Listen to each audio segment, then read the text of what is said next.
Hello student, कैसे हैं आप सब? Welcome to my channel. I know कि मैं बहुत दिनों के बाद वीडियो अपलोड कर रही हूँ। एक्चुअल में मेरा एमएससी थर्ड सेमेस्टर का एग्ज़ाम चल रहा था, सेमेस्टर एग्ज़ाम। तो मैं उसमें बिज़ी थी, इसलिए डेली वीडियो अपलोड नहीं कर पा रही थी।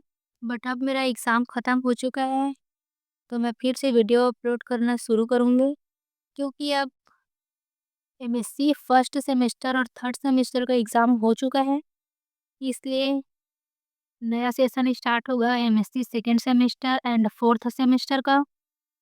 तो एमएससी सेकेंड सेमेस्टर का एग्ज़ाम मैं दे चुकी हूँ, इसलिए जिस टाइम पे मैं पढ़ रही थी उस टाइम पे मैंने अपना नोट्स सा तैयार किया था, उसको मैं आपके साथ शेयर करूँगी।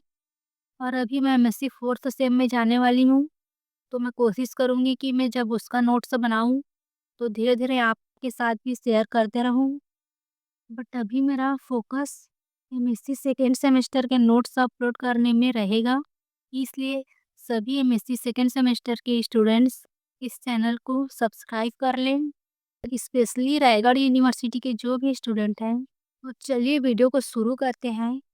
आज का हमारा वीडियो का टॉपिक है सिलेबस डिस्कशन।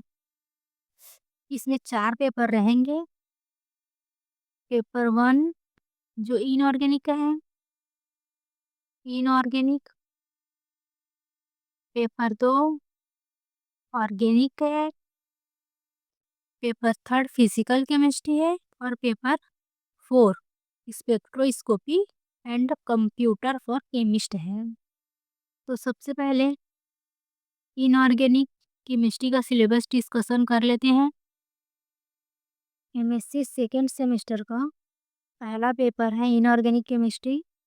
इसमें यूनिट 1 में है metal ligand equilibrium in solution, step wise and overall formation constant and their interaction, trends in stepwise formation constants, factor affecting the stability of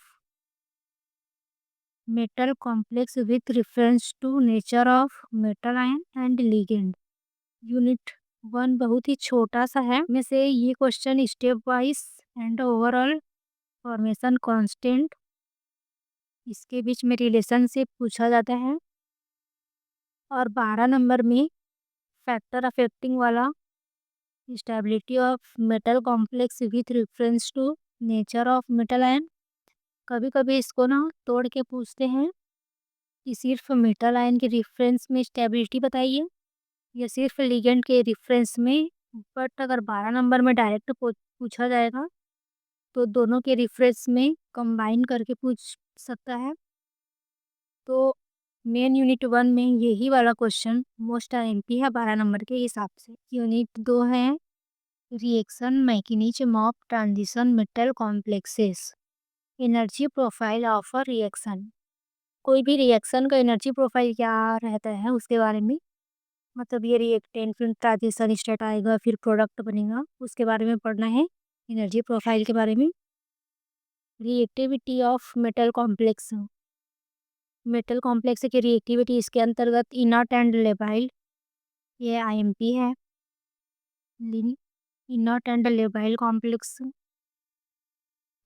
kinetic application of valence bond and crystal field theory, acid hydrolysis, factor affecting acid hydrolysis, base hydrolysis, ये IMP है।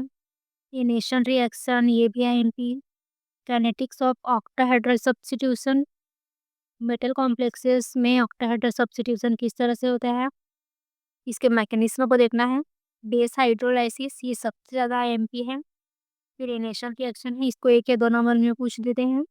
Reaction से without metal ligand bond cleavage, substitution reaction in square planar complex and trans effect.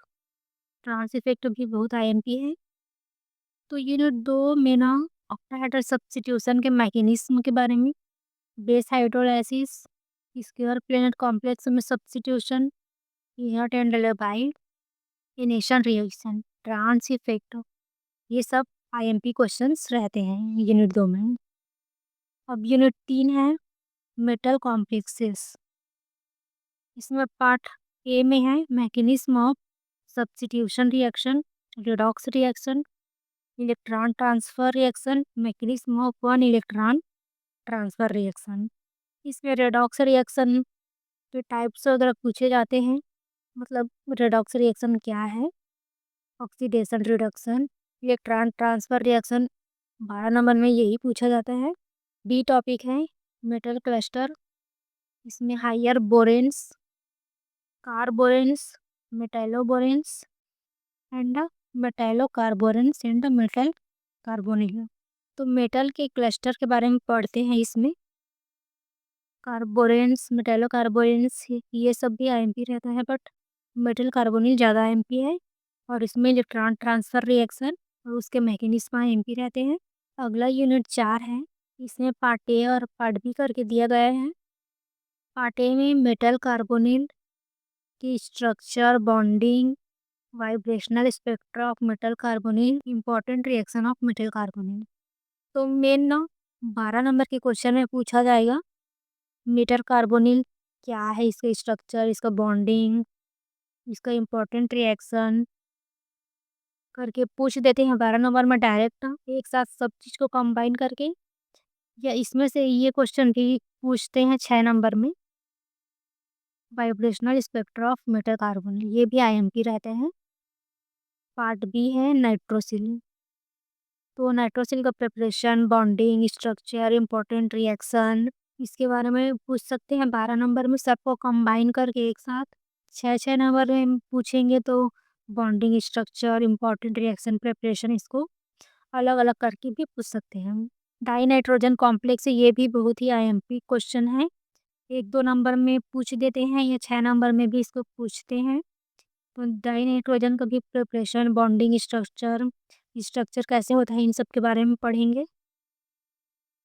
Tertiary phosphine ligand, tertiary phosphine को ligand के रूप में कैसे use करते हैं, इसका स्ट्रक्चर, बॉन्डिंग कैसे है, इसके बारे में भी बेसिक इंट्रोडक्शन टाइप का पढ़ना है। 5 isopoly and heteropoly acid and salt. Isopoly acid of transition metal, molybdenum, tungsten, vanadium इतना पढ़ने की ज़रूरत नहीं है। आइसोपोली एसिड्स ऑफ मोलिब्डेनम और टंगस्टन इन दोनों को ज़्यादा पूछते हैं।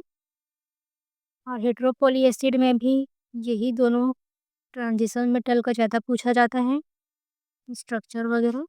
यूनिट 5 दिखने में बस छोटा है, बट इसके अंदर बहुत कुछ रहता है पढ़ने के लिए, तो इसको ध्यान दे के पढ़ना है आपको। आई होप आपको सिलेबस समझ में आया होगा कि कैसे पढ़ना है। मैं आपको क्वेश्चन पेपर भी प्रोवाइड करूँगी।